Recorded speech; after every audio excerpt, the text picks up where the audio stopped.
The yellow jersey never asks if you're ready. It demands that you believe. For years, Brazil never showed up at a World Cup just hoping to do well. They showed up expecting to win it all. Every new team had to live up to the giants who came before them. From Pelé to Romario, from Ronaldo to Ronaldinho, from Kaká to Neymar. Every squad got compared to Brazil's greatest moments before they even had a chance to make their own. And maybe that's Brazil's real problem. Not the tactics, not the players, not even the scores. It's the ghosts. The ghosts of 1970, the ghosts of 2002, the ghosts of every magical team that made the whole world fall in love with football. For years, every new group of players faced one brutal question. Are you as good as the legends? Most never had a chance. This Brazil squad knows that pain better than anyone.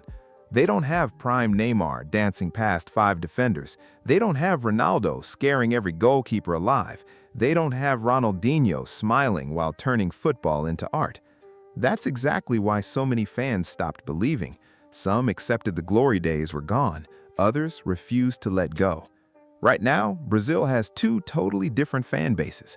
One side expects heartbreak every single match. Every bad pass proves this team doesn't deserve the shirt. Every win comes with an excuse. They only beat weak teams. They haven't faced anyone real. This isn't the Brazil we remember.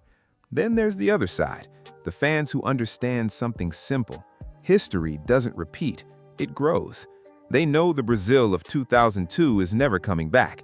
The game has changed, the world has changed, the players have changed. And if Brazil ever lifts another trophy, it won't be by copying the past, it'll happen by building something brand new. And standing right in the middle of that story is one man who has spent his whole career proving belief can beat logic, Carlo Ancelotti, one of football's calmest minds, one of its greatest winners, a manager whose face barely changes even when everything is falling apart. While everyone else panics, he waits. He's seen disaster before, so he doesn't fear it now. That's why after Brazil beat Haiti and Scotland, the doubters barely blinked. Sure, Brazil won, but people still asked, where's the real test? Wait until they face someone big. For a lot of fans, those wins meant nothing. But Ancelotti wasn't trying to prove anyone wrong. He never does. His whole career, he's trusted one thing over everything else, the process, not the noise. Because nobody understands tournaments like Carlo Ancelotti. He knows trophies don't go to the prettiest team. They go to the team that survives, the team that adapts, the team that refuses to die. And then Brazil's real test showed up. Japan, fearless enough to challenge anybody, disciplined enough to frustrate anybody, organized enough to make giants look small. From kickoff, something felt off. Brazil had the ball, but Japan had control. Every Brazilian attack ran straight into a wall of white shirts. Takehiro Tomiyasu gave Vinicius Jr. zero room to breathe. Ritsu Doan doubled up the pressure on the left every single time. The space vanished, the rhythm vanished, even the confidence started to vanish. Japan weren't just defending, they were hunting, waiting for one mistake. And it came. A careless pass, a second of hesitation, one interception. Kaoru Sano didn't hesitate for a moment. He drove straight through the middle. Casemiro tried to recover. Too slow. The Japanese midfielder fired a low shot into the bottom corner. Silence. Brazil were down. And just like that, every doubt came flooding back. The critics who questioned the wins over Haiti and Scotland suddenly felt proven right. This is the real Brazil, they said. They can't handle pressure. They're too old. They're done. For a few terrifying minutes, it truly looked possible. Brazil, 5-time champions, the only team to play every single World Cup, could actually be going home early.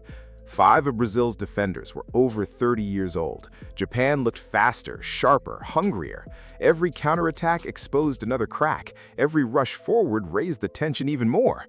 The yellow shirts suddenly felt heavy again. Everyone expected Carlo Ancelotti to panic, pull Casemiro, throw on attackers, rip up the plan. Most coaches would have.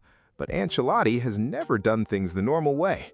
He watched the exact same match everyone else saw and somehow read it completely differently. He trusted experience. He trusted patience.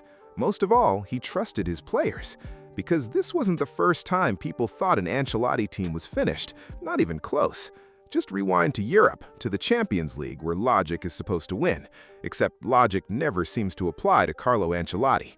Back in the 2021-22 season, one of the greatest comeback runs football has ever seen began against Paris Saint-Germain. 90 minutes from elimination, Kylian Mbappe looked unstoppable. Paris was in total control. The Bernabeu was nervous. Even Real Madrid's own fans braced for the worst. Then everything flipped. Not from some genius tactical switch, not from Ancelotti screaming on the sideline. It flipped because one player simply believed. Karim Benzema sensed the panic, pressed Gianluigi Donnarumma into a mistake, and scored. The stadium woke right up. Then came a hat trick. Real Madrid turned a certain exit into one of the greatest comebacks Europe has ever witnessed. People called it magic. Ancelotti called it character. Because once players truly believe the game isn't over, football turns into something nobody can predict. But Europe still wasn't buying it. Then came Chelsea, the reigning champions of Europe. Another impossible mountain. Another comeback nobody expected. Madrid lost their grip. Chelsea found belief. The Bernabeu went quiet again, until Modric produced one single pass. A pass so outrageous, so perfectly struck with the outside of his boot, it looked more like art than football. Rodrigo finished it off. Extra time began. Karim Benzema struck again. Real Madrid survived once more, not because they played perfect football, because they simply refused to lose, and Europe still hadn't learned its lesson. Waiting in the semi-final was the toughest test of all. Pep Guardiola's Manchester City, a team that crushed almost everyone with possession and precision. With minutes left, Madrid looked finished. Everyone thought it was over. City had one foot in the final. Vinicius had celebrated in the first leg. The Bernabeu had gone silent in the second. Every second felt like another nail in the coffin. 90 minutes were nearly done, and the score still belonged to Guardiola. Then Ancelotti did what he always does. Nothing dramatic, no panic, no wild gestures, just belief. His players kept pushing forward, not because things looked hopeful, but because their manager never let hopelessness in. In the 90th minute, Rodrigo scored. The Bernabeu exploded. Before City could even process it, Rodrigo scored again. 2 goals in 2 minutes. A tie that looked impossible was suddenly level. Extra time arrived, and the stadium stopped watching football. It started witnessing destiny. Karim Benzema stepped up and buried the penalty. Real Madrid had pulled off another miracle. 3 impossible comebacks, 3 European giants, PSG, Chelsea, Manchester City, all knocked out by the same man, the same mindset, a coach who never believes a match is over until the final whistle blows. People called it luck, people called it magic, but after the third miracle, maybe it wasn't luck at all. Maybe it was just Carlo Ancelotti. And even after winning another Champions League, that same mentality never left him.